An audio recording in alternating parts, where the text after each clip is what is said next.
Assegnano a Castelfranco Veneto un contributo straordinario di 500.000 euro per il restauro della torre di sud-est. L'annuncio di quelli ufficiali, già disponibili dal Ministero per i Beni Culturali, l'atteso finanziamento per il restauro di una delle torri della cinta muraria medievale della città del Giorgione. È un contributo che vedrà essere assegnato nella misura di 200.000 euro nel 2016 e 300.000 nel 2017. Soldi stanziati dal governo e rientranti nell'ambito del programma triennale per la tutela del patrimonio castellano, il cui stato di salute, a detta del primo cittadino, è decisamente precario. C'è un'indagine che vede parti delle mura essere in uno stato di degrado avanzato e quasi a rischio.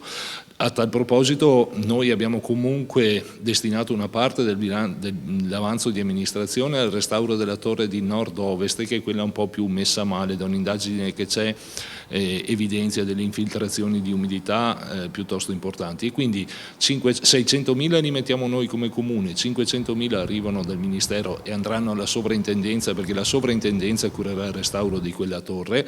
1.100.000 spesi per le mura daranno inizio a un processo, insomma, importante che Castelfranco aspetta da tempo.